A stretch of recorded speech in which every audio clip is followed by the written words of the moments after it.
Hello everyone, welcome along to my old studio, which is now my Christmas gift wrapping room. Today I'm going to show you how to colour one of these, which is a little bit back to front just now.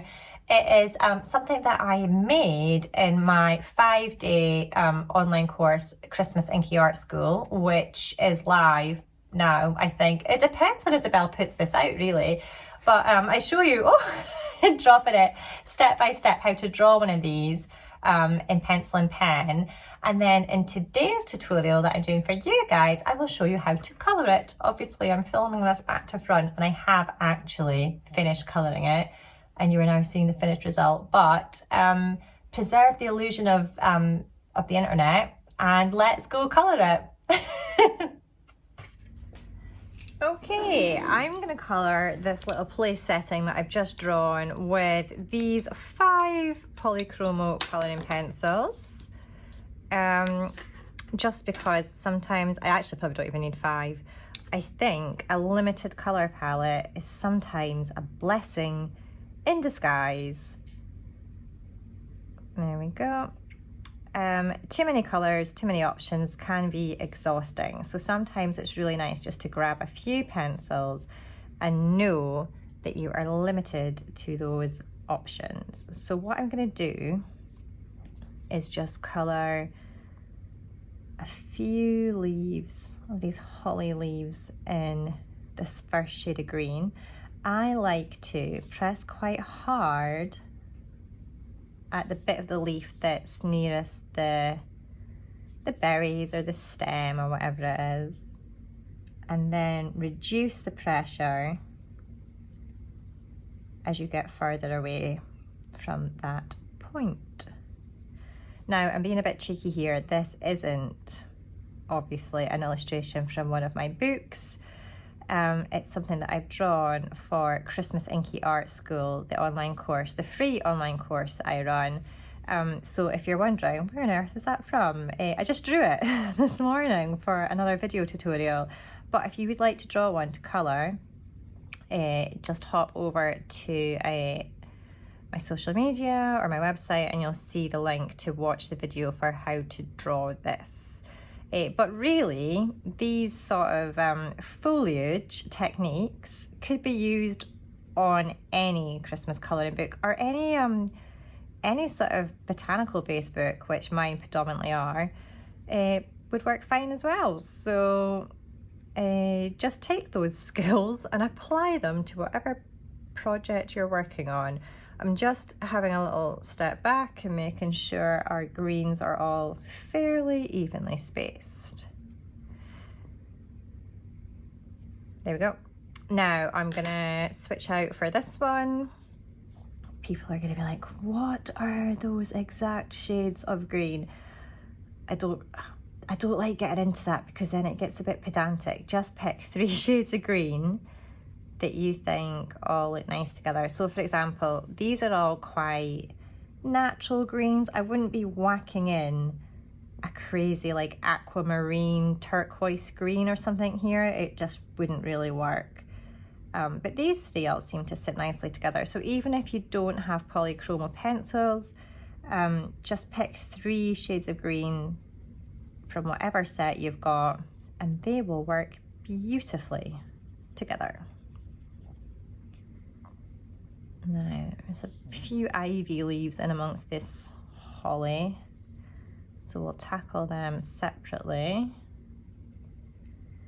I'm also wondering about a bit of metallic. I mean, it is Christmas after all. I might go and dig out a wee metallic pen at the end to do some of the detailing. There we go. Now, just colour that in there. The paper that I've drawn this on, last shade of green, is a mixed media paper. So it's almost like a card because this is, you know, a place setting for your Christmas table. So it's got quite a lot of tooth, far more tooth. That's like the bumpy sort of texture than my colouring book paper. So the pencils do respond a little bit different. That's why you see so much of this sort of like textured white flecks. That's just the tooth of the paper showing through. toothy paper is excellent for layering and blending your colours, just because there's loads of room for those colours and the layers of colouring pencil to sort of mush about on top of each other. For example, let me show you here. We can put a bit of green on there and it just, I think it blends beautifully. Actually, that looks quite nice. We'll do a few like that.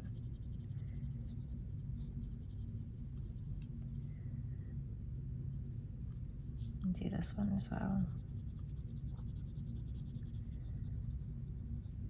Okay, is that all our holly leaves? Yep, now we just have the ivy.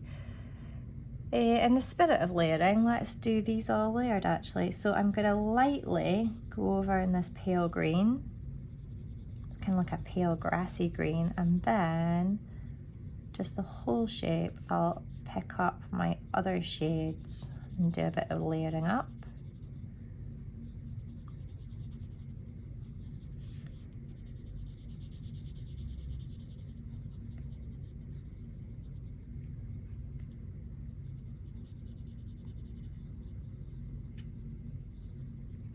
Okay, we'll go with this grassy green. So I'm pushing quite hard here and then just gently, table is so sugary today, gently getting lighter pressure towards the edges. And you'll notice that I'm just colouring over the top of those shapes. You don't have to colour each individual shape individually.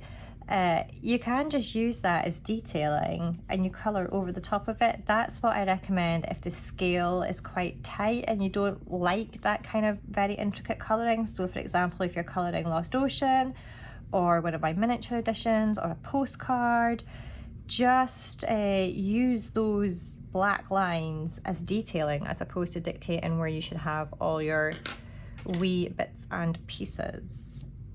A few red berries. I'm not going to do anything fancy with the red berries, no crazy shading. All I'm going to do is push hard.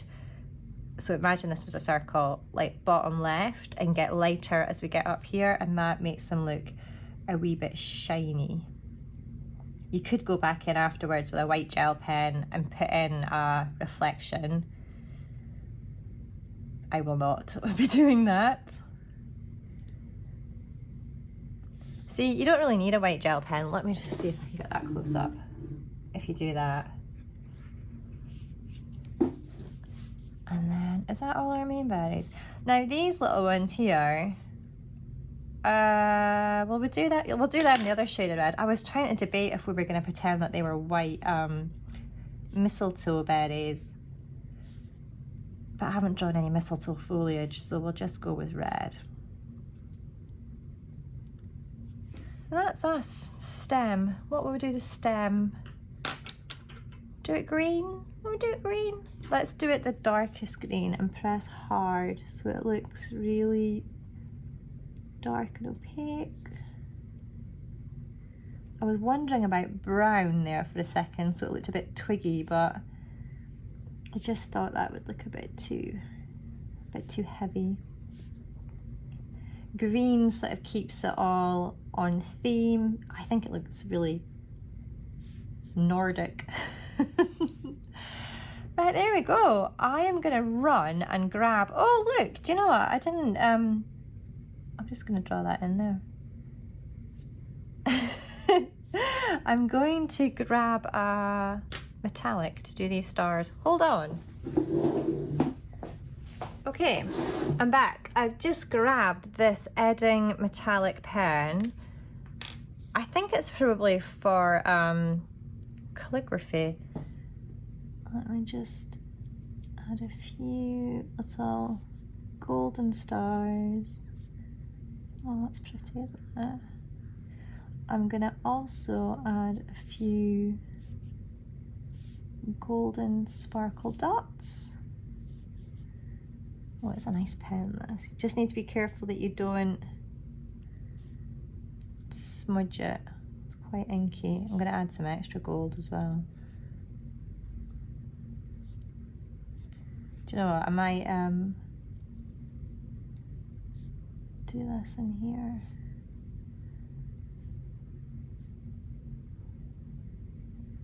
Oh, there we go.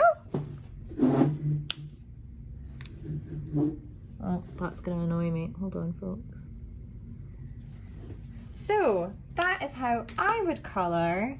Let me zoom in on this little place tag, placemat. What am I trying to say? Name place. Place name? Place name for my Christmas table.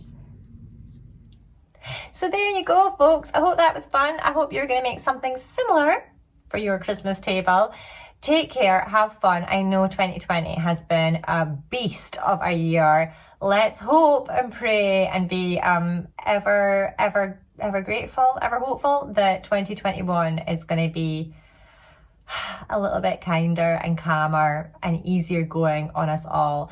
And if it isn't, folks, we have always got our creativity, we have always got our community, and spaces and places like this are just wonderful for keeping moods lifted and making you feel connected and all those good things. So I hope you have a lovely Christmas. We all deserve it. Enjoy the festivities, eat, drink, and be merry whilst being safe and washing your hands. Okay, everyone, take care. Merry Christmas. Bye-bye.